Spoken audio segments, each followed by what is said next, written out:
আসসালামু আলাইকুম রহমতুল্লাহ। আসসালাম আমি বাংলাদেশ রহমতুল্লাহ। থেকে বলছি। বলেন। আসলে শেখ, আমার প্রশ্নটা হচ্ছে হাইজের বিষয়ে। তো মানে আমার হাইজ হচ্ছে গত সপ্তাহে রবিবার, হচ্ছে মানে 7 দিন হলো আজকে।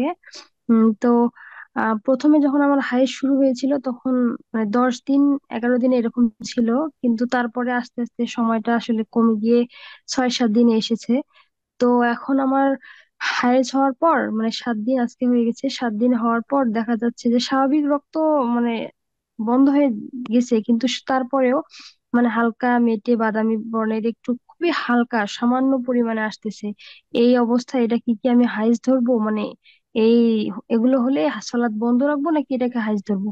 আর দ্বিতীয় যে বিষয়টা সেটা হচ্ছে যে আমি আপনার একটা আলোচনায় শুনেছি যে কখনো দেখা যাচ্ছে যে মানে থেমে থেমে হাইজ হচ্ছে, যে আমি আজকে সকালবেলা খুবই অল্প পরিমাণে দেখলাম, তারপর 2-3 ঘন্টা দেখলাম না। আপনি বলেছিলেন যে তারপরে হচ্ছে মানে ফরজ গোসল ছেড়ে সালাত পড়ে নিবে, কিন্তু তারপর দেখা যাচ্ছে যে 1 ঘন্টা পর আবার কিছু পরিমাণে দেখা যাচ্ছে।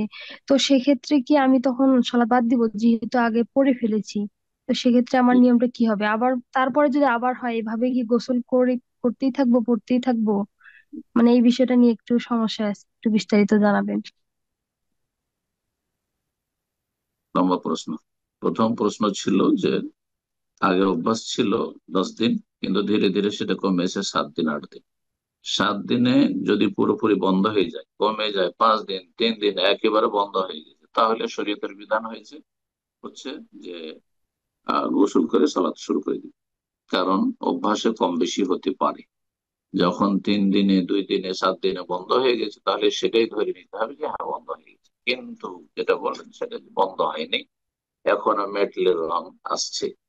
তো আর সেটা যে অভ্যাস আগের আছে তার মধ্যেই পড়ছে, তাহলে সেটাকে মাসিকে ধরতে হবে।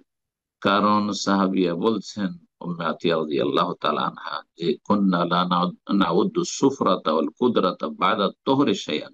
সহিহ বুখারী হাদিস। আমরা মানে সাহাবিয়াত মহিলারা, তিনি বলছেন যে আমাদের যে সময়সীমা, মাসিকের হাইজের, সেটা পার হওয়ার পরে যে তাহারা পবিত্রতার সময়, সেই সময় যদি হলুদ বর্ণ আসতো অথবা মেটলের রঙের কিছু নির্গত হইতো, তাহলে সেটাকে আমরা মাসিক বলে গণ্য করতাম না। বাদাত তোহর, পবিত্রতার পরে, মানে পবিত্রতার সময়কাল চলে এসেছে, আমার 6 দিন 7 দিন অভ্যাস তারপর। কিন্তু তার আগে যদি হয়, ওলামারা বলছে যে 5 দিন 7 দিনে আপনার 10 দিন অভ্যাস, আর ওই 7 দিনের দিনে এমনটা দেখছেন, তাহলে সেটা মাসিকই ধরতে হবে। তাহলে এখন পর্যন্ত আমরা মাসিক ধরি। যখন দেখবেন যে হ্যাঁ বন্ধ হয়ে গেছে পুরোপুরি, তখন আপনি গোসল করে সালাত পড়বেন।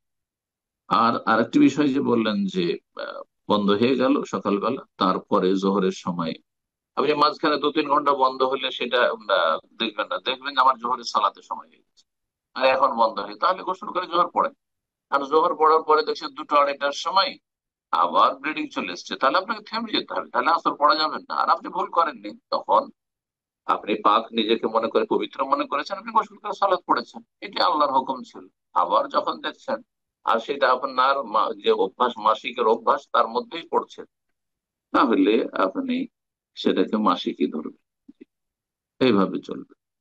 তো এইভাবে যদি দেখা যায় যে মাঝে মধ্যে এরকম হচ্ছে, যখন আপনি পাক পবিত্র হয়ে যাবেন, যে একেবারে মোটেই নাই, তখন আপনি আহ গোসল করে সালাত পড়বেন। যদি আবার চলে আসে আর সেটা আপনার অভ্যাসের ভিতরে থাকে, তাহলে সেটা মাসিক ধরবেন। কিন্তু অভ্যাসের অতিরিক্ত যদি হয়, তাহলে সেটা রোগের কারণে ইস্তেহাজা হইতে পারে। তারপরে দেখতে হবে যে আপনার মাসিকের রং, মাসিকের যে বৈশিষ্ট্য, দুর্গন্ধ অথবা রং, সেটা আপনার মরা রক্তের মতো কালো থাকবে, যেমন আসওয়াদ হাদিসে রয়েছে।